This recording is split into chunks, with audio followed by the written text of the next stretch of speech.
Police Administration is now called to order.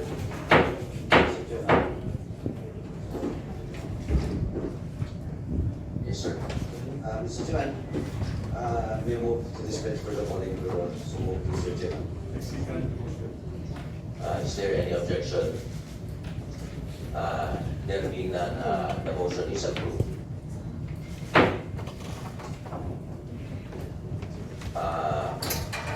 May I now hereby direct and acknowledge the members, ask the COMSEC to hereby direct and acknowledge the members and resource persons present.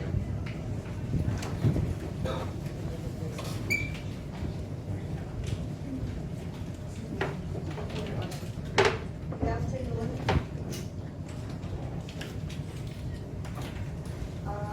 We acknowledge Representative Joseph Farms as the one on the Vicar. Then the author, Deputy Speaker Henry S. OAMINAL. We also acknowledge the presence of our distinguished guests. We have Police Brigadier General Pascual Escobar. He's the XO for the Directorate for Logistics. We have Police Brigadier General Antonio Bartolome, XO of the Police Brigadier General Florendo C. Kibuyen. We have Police Colonel Benjamin O. Santos Jr., Police Colonel Reynaldo M. Tamondo, Police Colonel Oscar Fernandez, and then from the Department of Budget and Management, we have Miss Jeneline Sula, Chief DME, OIC Chief DME. And we have Attorney Chico Mistanera from Nakato. That's all your honor. Kuya, check mo nga kung sakto lang yung Zoom. Okay lang. Moving on with the initial consideration of House Bill number 1197 on the revitalization of the Philippine National Police.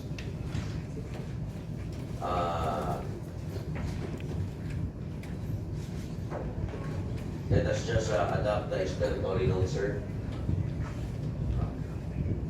Mr. Chair, thank you very much for the official.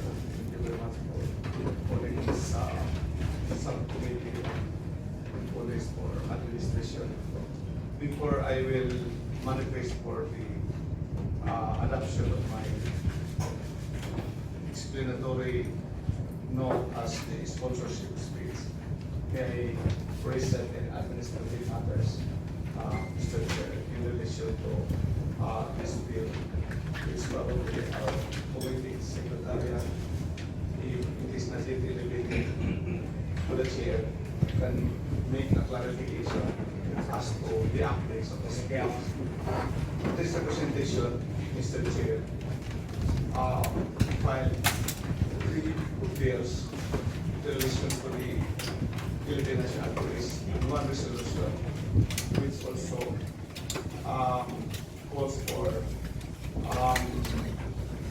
the enlightenment of the police and other law enforcers in relation to the killing of 1 local official in Region 7. What is now included in the agenda is only House Bill number 1197, which is an act providing for the revitalization and capability enhancement of the Philippine National Police.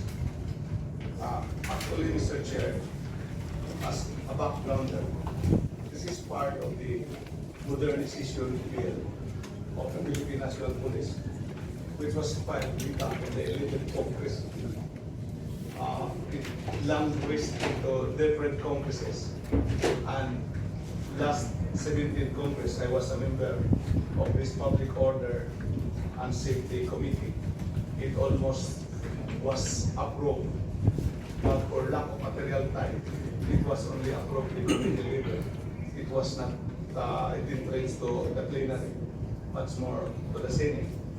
So that analyzing the history of this modernization bill, and in upon the request and in consultation with now Secretary of the Local Government Secretary, and we had the opportunity to exchange notes during the KMA alumni homecoming. He invited me into a meeting with some police officials at that time and come up with splitting the modernization bill into two, because it appears that this modernization that covers the 130 billion budget for the next 10 years would probably have a rough ceiling with our PBA. Now I'm happy to say here a smile. So the importance of the other provisions of the modernization bill, like for instance the upgrading of the rank of some police officials from the level of the regional director to the other departments, camp rank, which is very important. So we separated it into revitalization and reorganization. So in the reorganization, this calls for the upgrading of rank from regional director, now carrying a rank of 1 star to be 2 star, and it will be assisted with 2 generals, which is currently being only assisted by 1 general, at least to be at par with the division commander of the EEP of the Philippine Army, who holds a 2-star rank, and then the number of manpowers being supervised and the responsibility being supervised by this division commander of the Philippine Army is a little bit lesser than that of the regional director. And then so with the other support agencies like the CIDG and the other directorate in the camp rank of the Philippine National Police. So I am now looking, what is this another bill? Probably the Comsec can answer. And in addition to that, the third bill that I filed was the PNPA cadet bill, which calls for the establishment of the bill.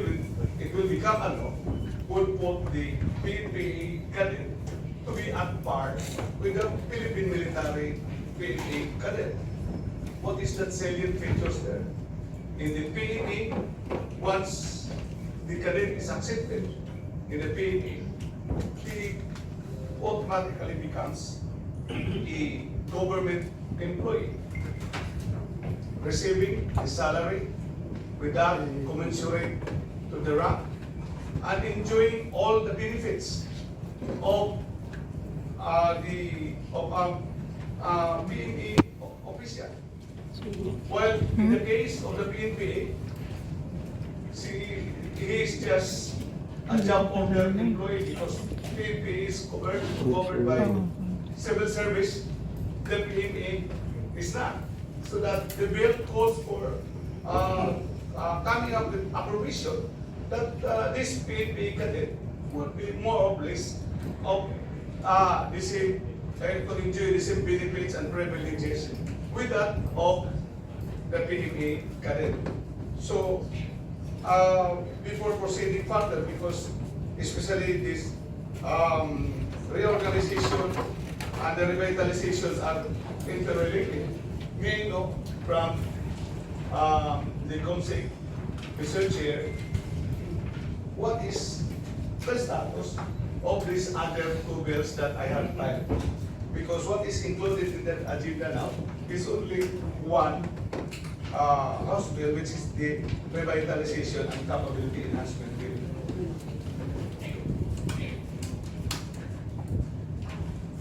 Your Honor.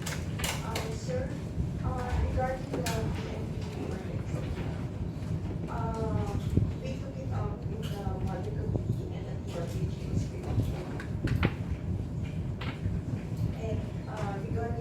People's Resolution.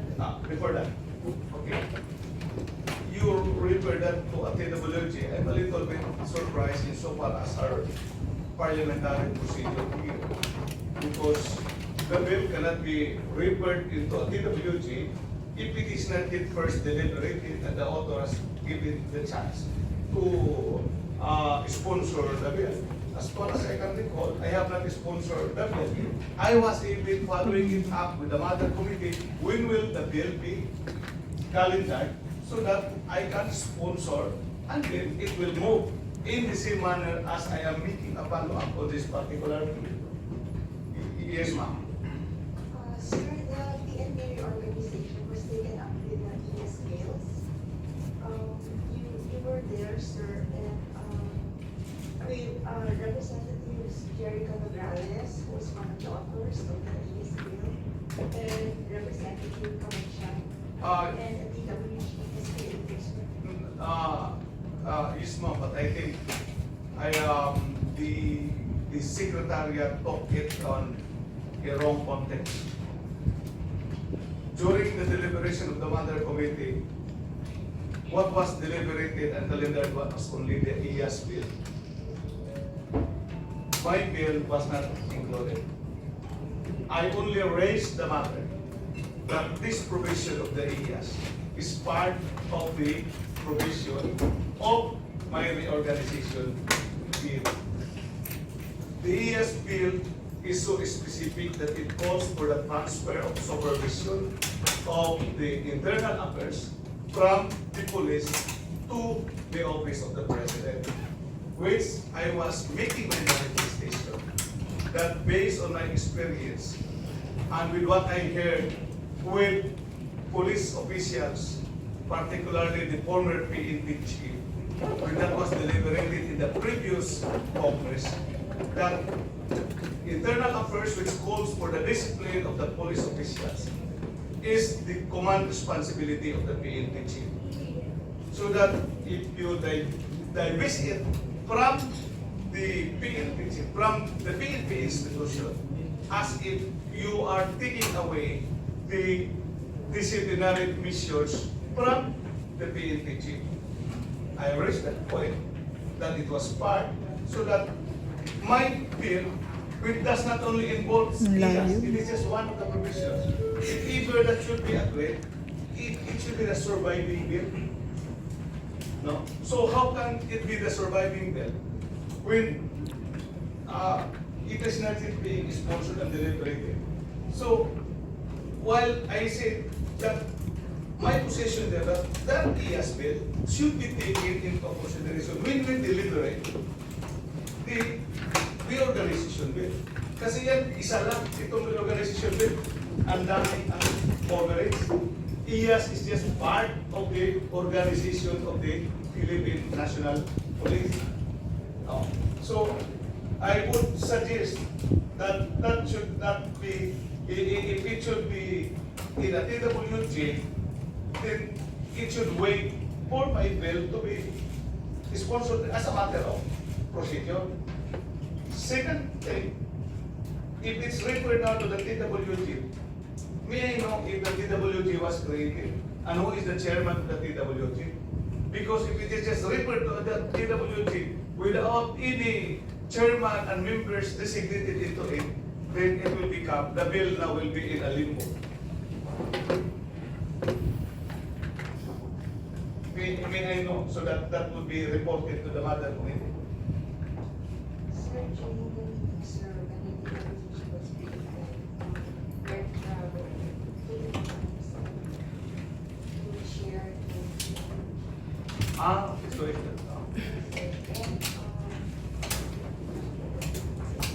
okay. So please, a matter of procedure, please raise it to the mother committee. That should wait. No? Okay. Third is, where is now the PNP calendar? PNP calendar. Sir, I will check into the matter, but it was originally, I think, referred to the Civil Service Committee. I'm sorry to say that that is history. I know it was originally the roles reverted to the Civil Service Committee. But when I followed it up to the Civil Service Committee, it was returned back to the Committee on Roles because it is not within the coverage of the Civil Service, but rather in the Public Service and Safety Committee. It is in our committee. So, please, there will be the Matter Committee meeting tomorrow. Yeah, can it be calendared even on administrative matters in order that this representation will be clarified? We will, we'll take it up with the chair, so as we will take up the. Yeah, I know, that is, but even in the other matters, because that is an administrative aspect which should be taken precedence. Yeah, Thanks for that. I will- okay. Thank you very much. So, Mr. Chair, thank you very much for, you still have more to explain before I proceed now with my sponsorship. Sir, on House Resolution 515, we've already written the M5 and we will get the ML waiver requesting for the status. Status update or requesting for a briefing? We also When will be the schedule of the briefing? for now, it's definitely March. Okay, thank you very much. Mr. Chair, I have questions, please. For House Bill number 1197, Mr. Chair, in my preliminary remarks, I have already given a background on this particular bill. This bill, in essence, calls for the revitalization and strengthening the capability enhancement of the Philippine National Police, taking into consideration all their needs, with 130 million budget for the next 10 years, similar to the EEP modernization bill, which became into law. Mr. Chair, to expedite the proceedings, and then to allow also our speaker to shed light on the matter, I hope that my explanatory note on the bill be considered as my sponsorship speech in this committee deliberation. I therefore move to that debate, Mr. Chair. Is there any objection? There being none, the motion to adopt the explanatory note as the privileged speech of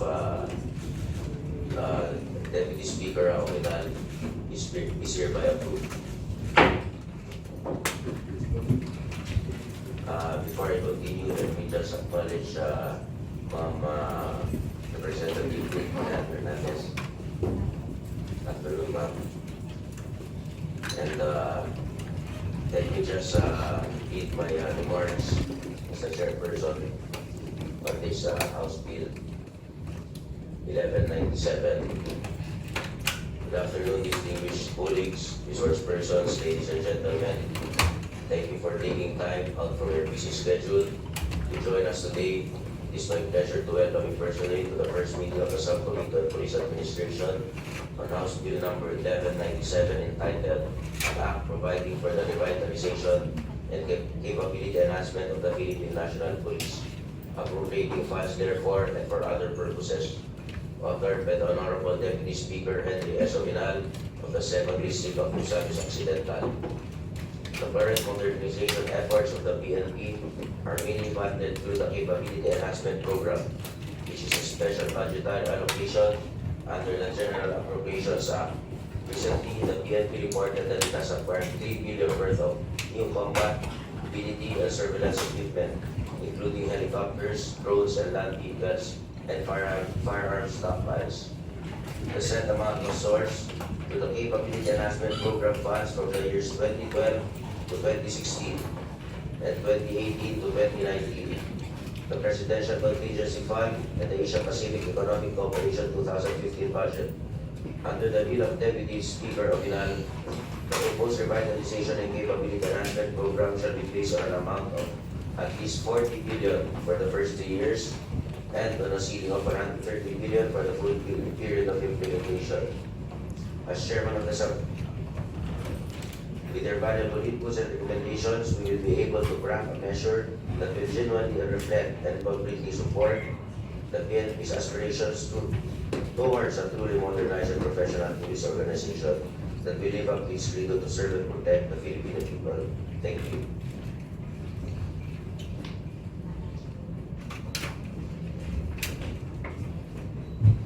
I now call on the subcommittee members who wish to give their comments on the proposed bill. Mr. Chair, can we please first hear the resource speakers before the committee members will intervene and ask clarificatory questions? So I'm now recognizing the resource persons to state their position on the aforementioned bill. Thank you and good afternoon, Your Honors. I am Police Brigadier General Espa Genius Jr., the Executive Officer of the Directorate for Logistics.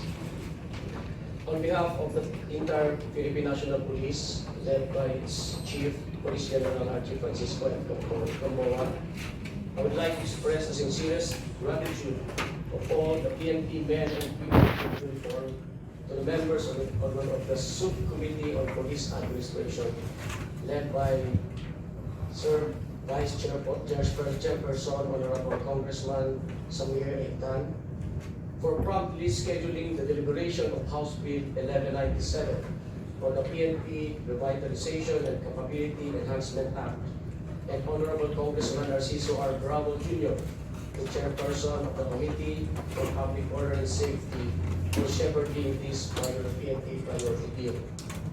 The enactment of the police modernization law has long been overdue. Unlike armed forces of the Philippines, which have already benefited under two modernization laws, 1992 and 2012, Congress has yet to enact a law to modernize the PNP. Prior to House Bill 1197, the PNP failed in its pursuit for the enactment of a PNP modernization bill during the 17th Congress. Fortunately, with the guidance and wisdom of the Secretary for the Interior and Local Government, the PNP revised its proposed modernization bill and drafted a new version for the 18th Congress. Similar to House Bill 1197, which was graciously sponsored by Deputy Speaker Henry S. OAMINAL, the initial PNP version also focused on revitalization thrusts and put more emphasis on police capability enhancement through basic equipment fill-up, construction of standard police infrastructures and facilities, and acquisition of modern and highly specialized police equipment and ICT-enabled systems, among others. This being so, the PNP fully supports the immediate passage of a PNP Revitalization and Capability Enhancement Bill into law within the 18th Congress. The PNP concurs with Section 2 of House Bill 1192 to declare it as a state policy to sustain and revitalize Philippine National Police, capable of continuously carrying out its mandates with the end view of establishing and maintaining for all people a safe, secure, orderly, and prosperous nation.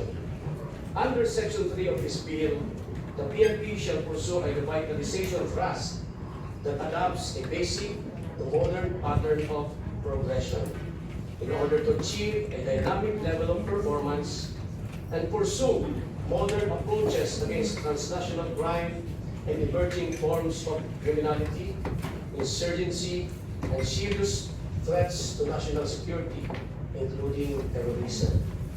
To achieve this bill mandates the PNP to implement a 10-year revitalization and capability enhancement program with two components under Section 4, namely infrastructure and facilities development component and equipment acquisition and upgrading component.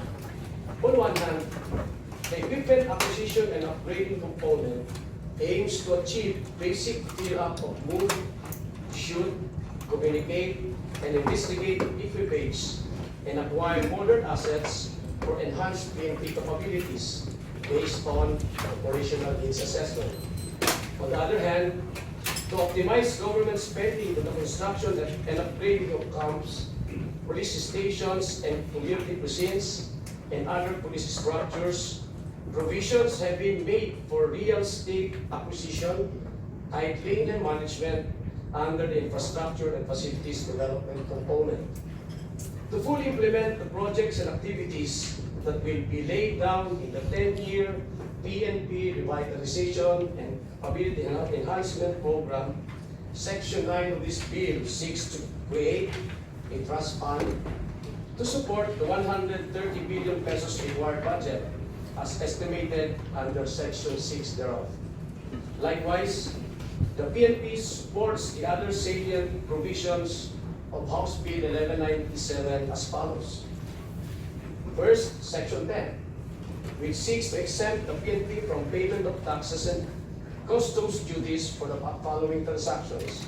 First, for the acquisition, including importation of munitions and ordnance, firepower and weapons, transportation and mobility assets, communication, intelligence, investigative and forensic equipment, and other equipment under the Revitalization and Capability Enhancement Program, where such acquisition directly or exclusively relates to the performance of police and law enforcement functions, or may be needed in public transactions or in the pursuit of any government undertaking.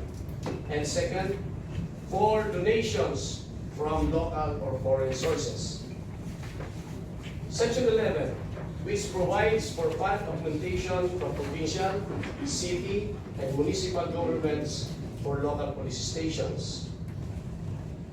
Section 12, which seeks to create a congressional oversight committee to receive the 10-year Revitalization and Capability Enhancement Program, together with its projects and activities, schedules and phases of implementation, and estimated average costs, and endorse the same for congressional approval through a joint resolution. And Section 13, which will authorize the Chief PNP to modify component projects or activities under the 10-year Revitalization and Capability Enhancement Program in the exigency of service or whenever necessary to address unforeseen emergencies, to curb transnational crime, emerging forms of criminality, insurgency, terrorism, and other serious threats to national security, or to satisfy delivery of public services and subject, of course, to the favorable endorsement of the SILG for the President's approval. The PNP is pleased to inform the honorable members of this subcommittee that the provisions of House Bill 1197 were presented by our Legislative Agenda Committee to both internal and external stakeholders during nationwide consultative meetings held at the different police regional offices. As such, the PNP requests this august body to consider the following inputs. 1. On Section 3C of House Bill 1197, inclusion of smart policing among the PNP revitalizations to trusts, which means the adoption of secure, modern, artificial intelligence-driven, real-time information and communications technology systems to modernize and integrate police administration and operations. On Section 4A1, inclusion of rational parameters in the construction of police structures and facilities such as accessibility to public, suitability to peculiar topography or weather conditions, provisions for adequate fencing, and conformity with approved camp master development plans. And on Section 4A4, to address the the difficulties faced by the PNP in acquiring real properties that will house local police stations. An additional provision should be inserted to legislate LGU support through the mandatory allocation of lands under the respective comprehensive land use plans for use of police forces and other police support units within their areas of jurisdiction. Likewise, the PNP respectfully recommends the following amendments to House Bill number 1197 on the last paragraph of Section 6 to change the programming of basic equipment build-up and establishment of standard police infrastructures and facilities for the first 2 years of implementation instead of a 3-year period, but with a similar estimated funding requirement of at least 40 billion pesos that will be primarily sourced out of congressional allocation. On Section 7, to insert a provision acknowledging PNP incurrence of multi-year obligations to sustain projects and activities contracted out under the 10-year revitalization and capability enhancement program, but implementable beyond said 10-year period. Moreover, to attain our aspiration of a modern police force, the PNP respectfully requests insertion of a new provision that will authorize the Chief PNP to engage in direct negotiation with a foreign government instrumentality or a foreign supplier, consultant, or private entity duly recognized by said foreign government for the acquisition of goods, equipment, or consultancy services as long as in pursuance of an executive agreement on mutual logistics supports and services and defense and security cooperation executed by the President or the SILG with a foreign country with which the Philippines maintains diplomatic relations. Finally, Your Honors, the PNP abides with the Philippine Development Plan. This acknowledges security, public order, and safety as key foundations to attain inclusive growth for all and sustainable development for the country.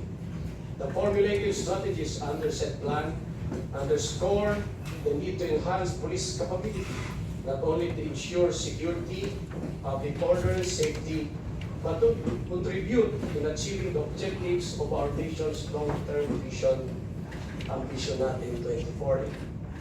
The journey to inclusive growth and sustainable development is not easy, just as the road towards enhanced police capability is never cheap. But the PNP is assured that with the enactment of a PNP Revitalization and Capability Enhancement Act, the investment we will make today on security, public order, and safety will reap a 100-fold return once the country attains the goals of our collective national ambition for all Filipinos, katatak, maginhawa, at panatag na buhay. Thank you very much. Thank you, General Munoz. Kindly submit your position paper for consideration. Yes, Your Honor.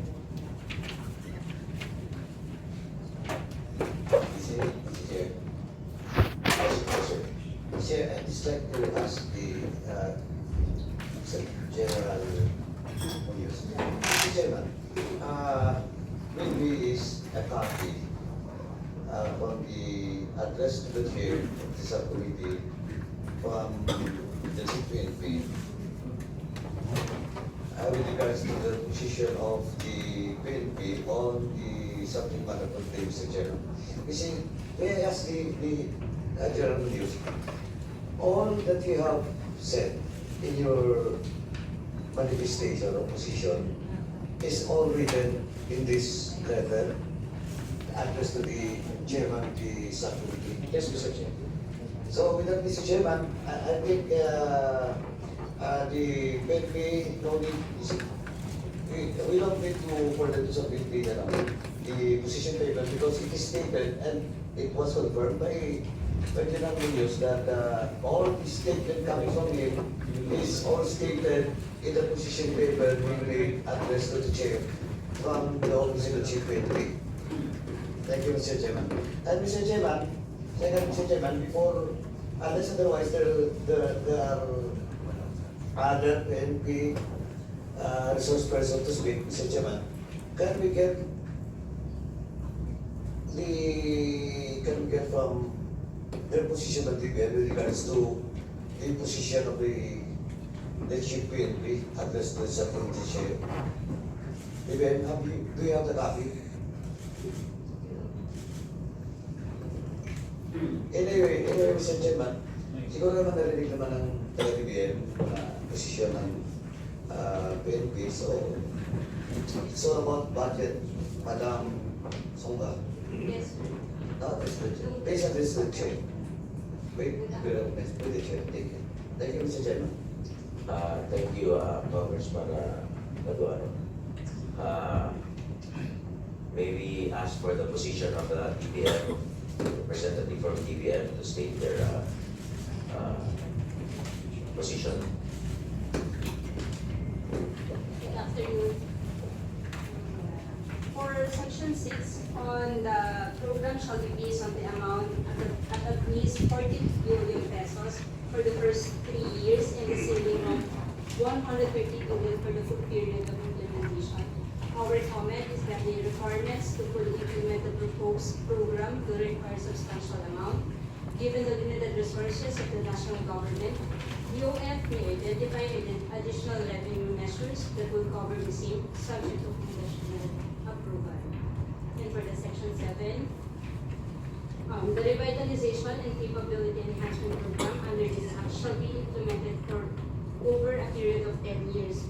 The said program will require an average of 13 billion annually.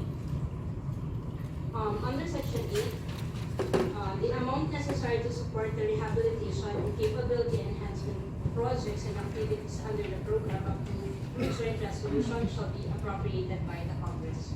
Our comment is that the amount necessary for the implementation of this act should be included in the proposed budget of the PNP, subject to DPM evaluation and during budget preparation.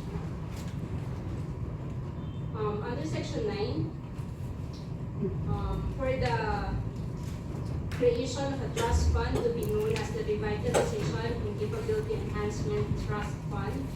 Said trust fund, which shall be used exclusively for the projects and activities approved in the joint resolution, but not to include payment of salaries and allowances, shall be funded out of the following congressional allocation under the GA. We will take it one by one. For letter A po, yung congressional allocation under the General Appropriations Act, the creation of trust fund is discouraged since it violates the one fund concept. The trust fund is a fund which accounts for the receipt by any agency of government or by public officer acting as a trustee, agent, or administrator for the fulfillment of obligations. Operationally, a private entity or a government entity through a contractual agreement assign or entrust a certain amount to a government agency with appropriate money for the fulfillment of the purpose assigned. Section 6, the trust receipts the general provisions of RA number 11465. The FY20JA enumerates the general categories of trust receipts as receipts from non-taxable sources, acting as trustee, agent, or administrator, as a guarantee for the fulfillment of an obligation, or termination authorized by law, or contract with a term of not exceeding 1 year. While Section 6 stipulates that it also covers those classified by law or regulation as trust receipts, identifying the appropriation from the GAA as a fund source may prove to be detrimental to the purpose identified by the lawmaker, with an assured funding that will not revert back to the general fund. The agency will not be encouraged to fast-track the implementation of its capability enhancement project. Moreover, there's a big opportunity cost involved in earmarking the amount, as appropriations are sourced mainly from taxes and secondarily from borrowings. The national government and the Congress of the Philippines must be able to respond to the emerging situations without sacrificing heavily its current programs and projects. For the appropriation allocated under PNP Capability Program approved by Congress, our comment is that the total amount of 29.15 billion has already been released under the CEP for the period 2008-2022. Portion of amount collected from the PNP tax receipts. Our comment is that it should be noted that PO number 257 series of 1991 authorizes the PNP to collect fees and charges in the exercise of its statutory regulatory functions and continue its income-producing activities. Treat said collections as trust receipts, grant the PNP chief authority to use the same to augment the PNP appropriation subject to the approval of the SILG. Second is the DPNP-ILG Circular Number 1/92 provides rules and regulations in the proper handling and administration of the PNP trust receipts under said PO. It enumerates the type of collections which shall form part of the said fund. It provides that all income not mentioned in the enumeration shall be remitted to the BPR and accrue to the general fund. Last, the trust receipt shall be disbursed in accordance with the purpose for which it is created, subject to the applicable special provisions in accounting and auditing rules and regulations. Under Section 9, letter D, portion of the PNP Provident Fund, established and operated under Administrative Order 279, Series of 1992, and surplus declared at the end of every year fiscals. Our comment is that under AO number 279, the Provident Fund shall be available for employees for emergency needs, school and educational loans, hospitalization loans, and loans for minor but immediate repair of houses and other circumstances. The proceeds used of the current fiscal year's appropriated savings in the budget of the concerned agency under the GAA as funding for its implementation should be consistent with applicable general provisions in the annual GAA, specifically on the modification in the allotment plots and augmentation of items through the use of savings. It should be emphasized that the provision of the GAA on the use of savings states that the President is authorized to use savings in the appropriation of the executive branch to augment actual deficiencies incurred for the current year. Further, Section 72 of the 2019 GAA provides that the use of savings from the appropriations for augmentation purposes presupposes the existence of program, activity, and project in the agency project. For the donation of local and foreign sources specifically earmarked for the implementation of revitalization and capability enhancement program. Section 5 of the General Provision, FY 2020 GAA provides that the national government agencies may accept donations in cash or in kind from domestic and foreign sources. For the purposes relevant to the functions, the cash value of the donation shall be deemed automatically appropriated for the purpose specified by the donor. Donations with a term not exceeding 1 year shall be treated as trust receipts. Lastly, for the exemption from taxes and duties and customs duties, the PNP and the DNP importations of military hardware and softwares, ammunitions, arms, and equipment are already covered by tax subsidies. This is treated as non-cash transactions with the national government pursuant to the applicable annual general provisions under the GAA. Thank you, Martinez, Mr. Deputy Speaker. Shall we continue yung other source speaker? The representative that will go before I will make some manifestation. Yes, sir. Can we ask the Attorney Chito to give their comments or position? Yes, Mr. Chair, Your Honors, good afternoon. Thank you for the opportunity. While the Commission is still finalizing its position paper, we can state categorically, Mr. Chair, Your Honors, that we are fully supportive of the measure being introduced by the Honorable OAMINAL. Even before the previous Congresses, we have participated and made known our position that the PNP should be modernized in order to cope with the emerging trends of criminality and other forms of transnational crime. Mr. Chair, Your Honors, upon reading and hearing the position of the PNP, we likewise support their position to number one, amend the provisions of RA 9184 in order to introduce provisions in regard to the mutual defense treaty being enjoyed now by the PNP in order to facilitate the ease by which the PNP may acquire necessary equipment for the policing functions.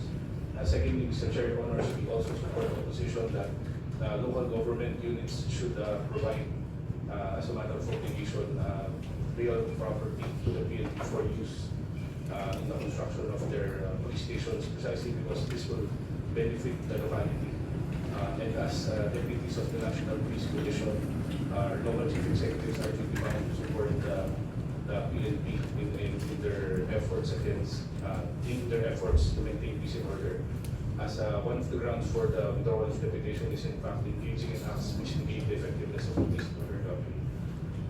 On the matter of the actual program itself, Mr. Chair, Your Honors, we are just making the suggestion that aside from the acquisition and development of certain assets, that a premium and emphasis be made also on the acquisition and training of our personnel who will use these equipment, Mr. Chair, Your Honors, because our equipment is only as good as our people who will use and use the same in our peace and order country, Mr. Chair, Your Honors.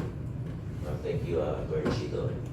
Before I acknowledge the Deputy Speaker, may I ask both the DPM and NAPOL to submit their position paper? Thank you. Mr. Speaker. I yield, Mr. Chair, if there are other members who would like to speak before, I'll make my finale statement before probably we adjourn. Yes, sir. Thank you, yes. Thank you, Mr. Chairman. Just first one quick question to the DBM. You mentioned about the special provision on the General Appropriation 2019-2020, but of course those provisions cannot be used as an argument in this particular issue with regards to trustee, because every year we can put a provision. So well in fact, it is not an amendment, it's a new law. Di ba? So you cannot use an argument that is a very big argument. Using the 2019 and 2020 provision in the GAA, that's a very big argument because in Congress, every budget deliberation, we can place, would amend certain provisions. Di ba? The budget. So, yun yung first, Mr. Chairman. That's why I find it not so convincing yung argument yan. Second, Mr. Chairman, on the issue of before I go back to PBM. Kasi ganito yung problema natin. Siguro yung provision dito, ito, the original bill proposes for 3 years. For the next 3 years, 40 billion. And you're asking for in 2 years to be 40 billion. Now the reaction of PBM, no to the 3 billion, much more to the 2 billion. Kaya nga, Madam PBM, please study well, consider, especially use arguments that you can convince this committee. Magkikita tayo dun sa budget deliberation, especially 2021, di ba? Alam mo naman, every agency, pwede natin pagkakita tayo ng special provisions, di ba? So, yeah. Now, ang sa PNP, ang problema kasi natin, of course, for example, me as a legislator, I came from Bacolod City. I am Ilonggo. Now, there are 10 precincts in Bacolod City. Okay? There are 10 precincts. At tawag namin doon mga sub-precincts. But now, mga PNP precincts na talaga yun. It's not anymore sub-precincts because it composes a platoon of PNP personnel with the lowest rank as the chief in that particular precinct, inspector or lieutenant. Now, ang problema kasi, there are stations or places that we want to place stations or existing stations which is not owned by government, especially which is not owned by the PNP, and we can develop it. But because government fund cannot be used in private properties, that's number one. Number two, it's very hard for us, especially in Bacolod City, to find, because one precinct composes of different barangays. Now, there are areas, especially in the center of Bacolod City, there are areas which precinct is placed na wala na talagang lupa. So, wala sa propisyo, nandun sila, minsan nag-renta. Ayun yung isang problema natin. Kasi pag sinabi mong the local government should consider in their city planning, blah, blah, blah, eh kung wala talagang puro commercial establishment. Yun ang rin problema natin. To accommodate, of course, yung percentage na wants to, ano ba tayo dapat? 500, 500, but of course, ang problema is the situation is not permitted. Because there are commercial establishment in that particular barangay. Now, ang sa akin lang, okay na siguro itong at least yung provision from the original bill, which is 5% of their annual budget. Over ano ba, dun sa intelligence fund. But of course, intelligence fund, it depends on the local government executive, right? Kung sa pagtatagal, alam mo, maraming electricity na bibigay. No, ng intel fund. No? Kaya siguro, I suggest, Mr. Chairman, kung kayanin pa natin i-stretch from 5% yangat natin konti, para mabigyan din ng leeway. For example, in Bacolod City, around, ang ira natin is around 2 billion. And 5% of that is around 100 billion. So siguro, in 1 year's budget, para sa amin sa Bacolod City, medyo okay na. Pero in some municipalities, which is a very low budget sa ira, medyo maliit yung 5%.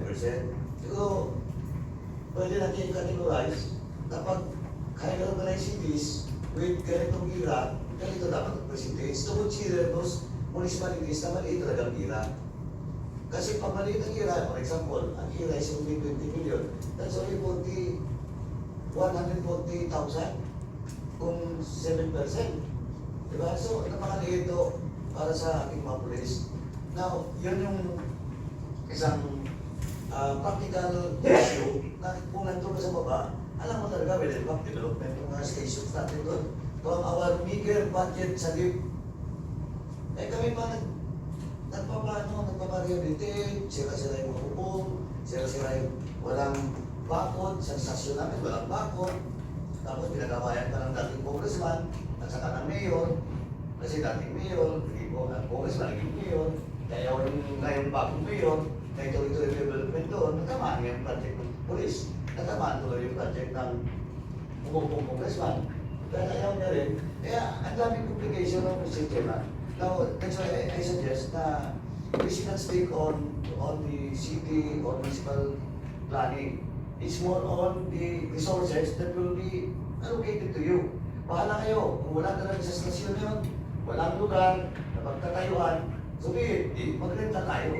It's like what we're doing in some areas, in highly urban cities, na talagang industrial commercial ng mga lugar. Hindi talaga kaya kung bumili ng lupa.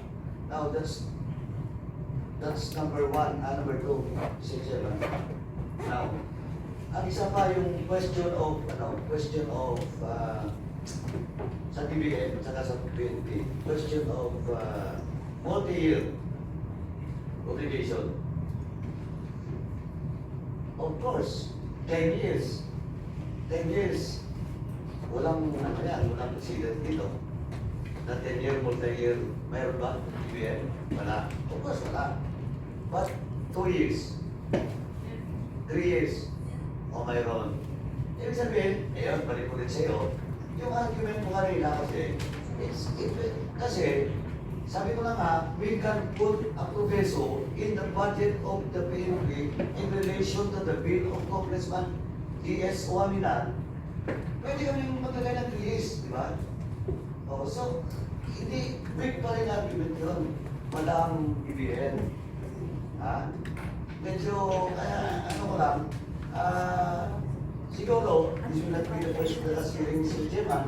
Siguro next hearing, and i-substantiate your position para at least makita natin. Ay, hindi naman lalabas na just for the sake of opposing. Di ba? We understand the position of the BBN, but we should also substantiate all our arguments and at the same time, para makasatisfy kami. Di ba? This committee and of course, our uniform personnel in the PNP. Wala kami sa Chairman, thank you. Thank you, Representative Paduano. Sir, let me just give my comments to your what you explained a while ago regarding the concern of General Munoz about 5% counterpart of the LGUs. For me, sir, as one of the poorest municipality, I been mayor in Sulu.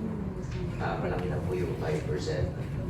Opo, kasi po, mas marami po na kailangan na mahihirap sa ira namin rather than 5%. And yung problems naman po dun sa mga acquiring ng mga lands for the police station, kung nga po yung mayor at patatayo ako ng police station, kahit bahay ko ibigay ko para lang magkaroon ng police station yung bayan ko. So yun lang ang napakadali pong problema yung land. In fact, I don't know with Bacolod City as Sir Paduano would say, overcrowded na sila. Pero in other areas naman po, hindi naman problema yung land. For my experience, pag may government projects na ganyan, bit of donation lang ang kailangan. And then you can start the project immediately. Opo. And so moving on, that's just my comment, Sir Paduano. Moving on, Mr. Chair. Thank you very much for the good interpellations and the decisions of the Honorable Advan. Next hearing, Mr. Chair, I think we have to invite the Secretary or his authorized representative of the Department of Finance, because the manifestation of the DBA representative has a vital basis, because the DBA only implements the budget that we approve. The DOA raised the revenues, which are the basis of our budget. And in addition to that, Mr. Chair, when I originally filed this bill, I have a timeline. I was even looking forward that this bill will be approved by this House in the plenary by April or May, and looking forward that this will be approved also in the Senate, subject to their representation by the third quarter of the year, so that by 2021 there could be a modernization law under President Duterte's administration. However, Mr. Chair, this cannot be done by us alone who are here, by the Mother Committee, by the Honorable Chair. I just was to inform the PNP here representatives that I'm very thankful with Vice Chair Samertan, that sometimes in our discussion, even if he was in Bulong, or looking forward to a time that this should be a calendar, there should be a hearing for this, that sometimes he sacrificed his personal time That's how we are working hard. However, I wish to manifest to our PNP officials here that contrary to when I started consolidating the provisions of this bill, we had a very inspiring start to list than Secretary Anyo, and at that time, that then PNP Chief Admiralty, although he wasn't able to attend the hearing at the meeting in Camp Crame because he was on travel abroad, but senior officials in the PNP sit down with us, one of which was the Directorate for Operations, former Director General Ablasca.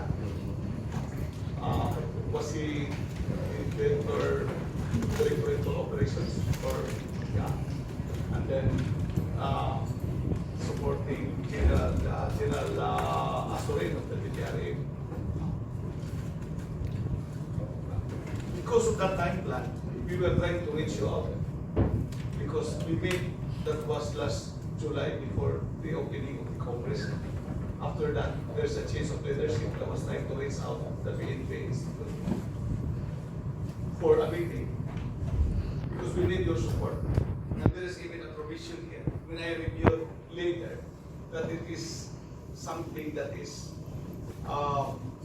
pleasing the law when this will be passed, and that is my original version of the Section 12 Oversight Committee, Congressional Oversight Committee, na gusto kong ipatanggal because this started from you.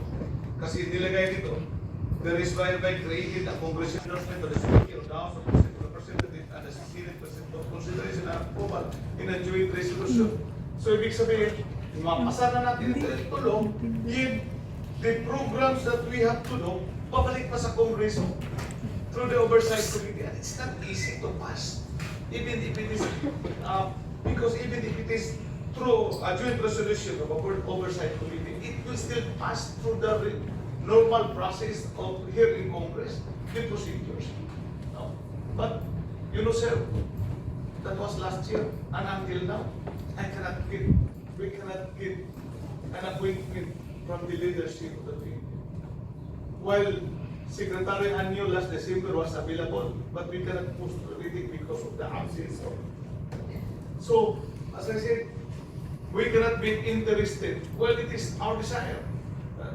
Kita naman how we work, how I meet follow up to Chairman Bravo that this should be kalita. You have heard my preliminary remarks before by sponsorship speech on how we post. But as I said, we cannot be more interested than you because this will benefit. This representation have been supporting the interest, the PNP institution, even in the 16th and 17th Congress, even during the time of when we deliberated those approved laws now relating to the PNP. I would just like to share you in the other committee hearing, the Committee on Justice.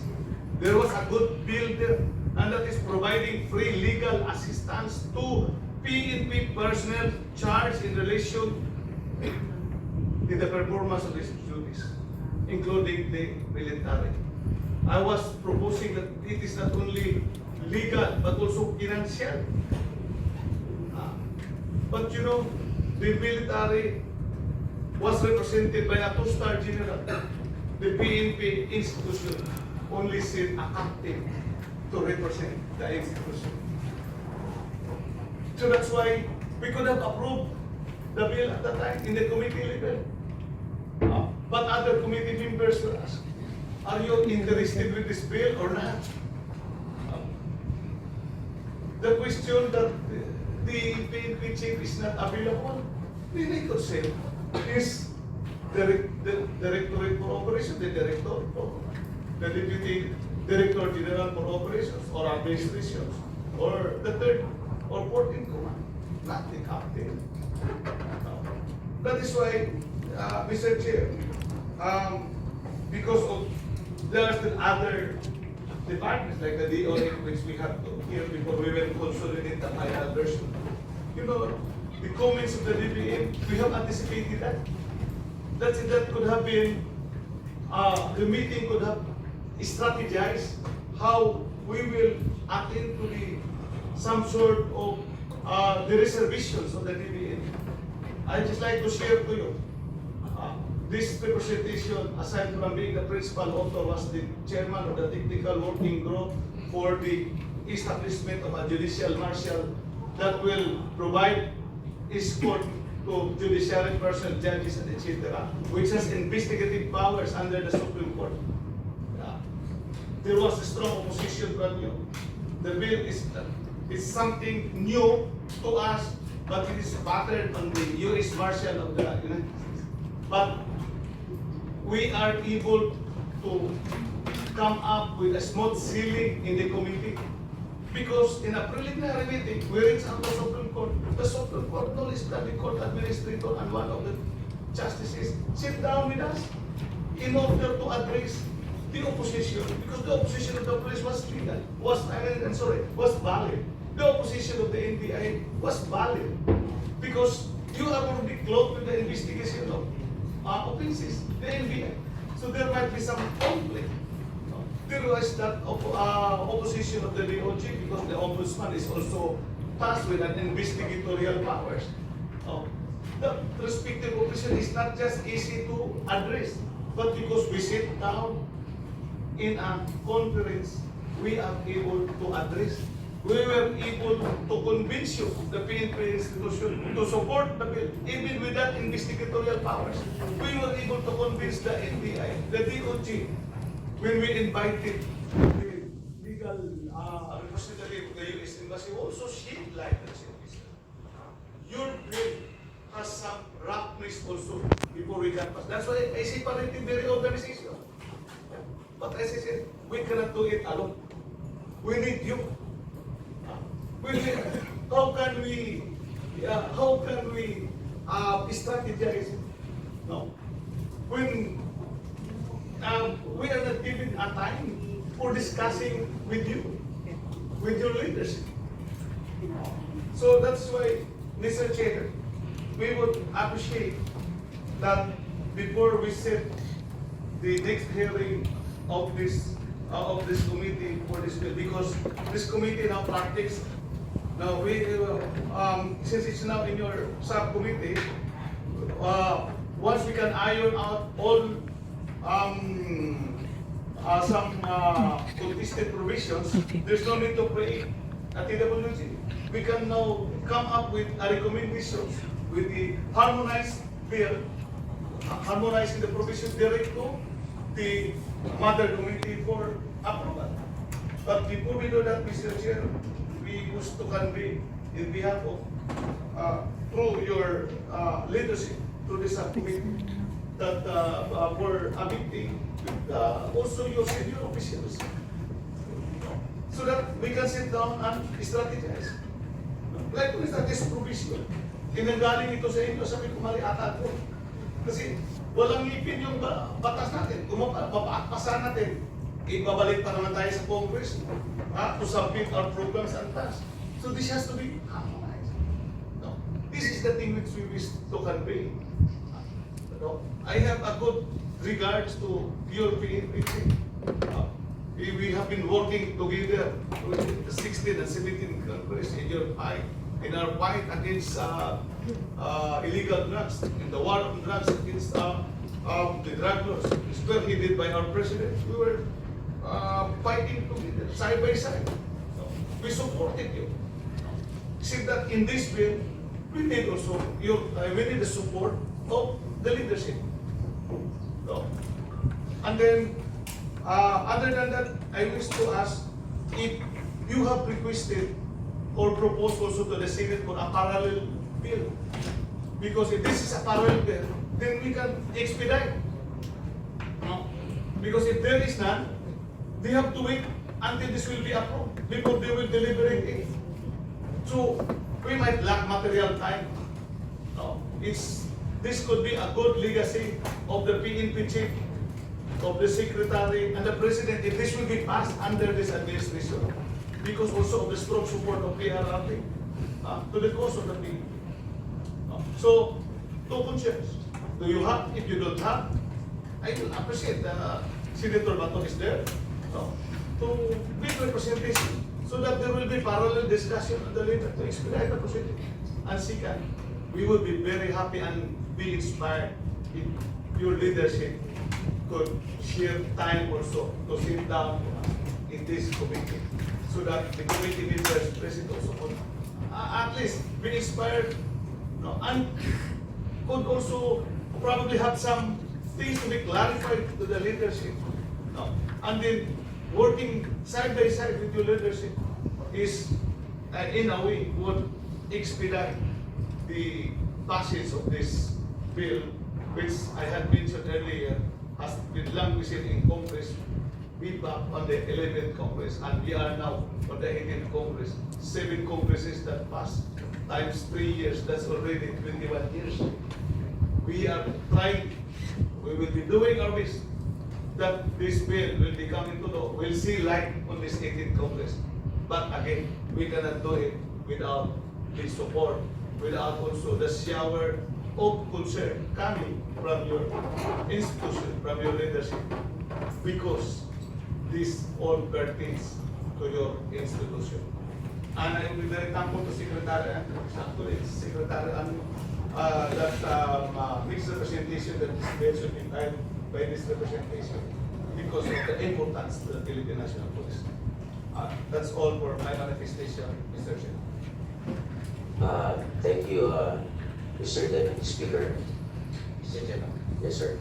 Chairman, with regards to the manifestation being made by the Speaker, can we get the commitment from the PNP on the scheduled next hearing that the PNP, especially the Chief PNP, as requested by Congressman OAMINAL as the author of this bill, will be present? Can we get, for as long as, of course, siguro, busy natin, i-adjust natin yung schedule natin. In accordance with the Kaya, depende the availability of the Yes. Thank you, Mr. Chair. On 2 points, Mr. Chair, for the appointment of the Chief NP, especially on attending the committee meeting. We will relay the manifestation of the Deputy Speaker, Mr. Chair, so that we can arrange for that. And for the second point, Mr. Chair, for the filing of the bill at the Senate, informally we have informed the Senator Jaime Marcos on that. So we will be working on it, Mr. Chair. Thank you, General Munoz.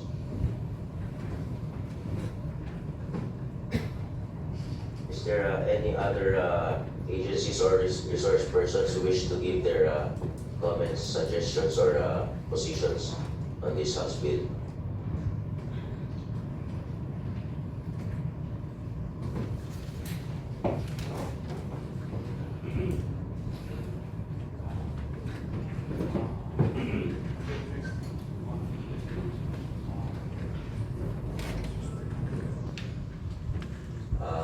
If there are no more comments, we shall conduct a second deliberation, sir, on the bill subject to the Mr. General Munoz.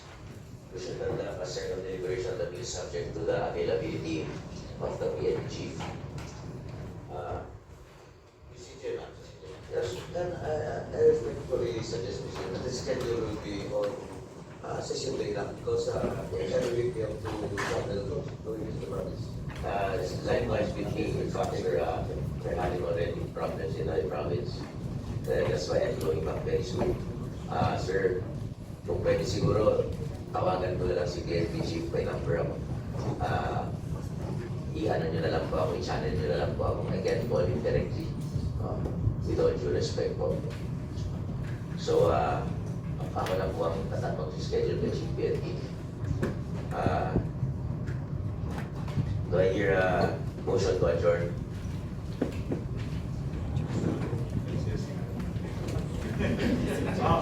Mr. Chief, due to material time, that we will be having our plenary session until March. I hope to adjourn until the next hearing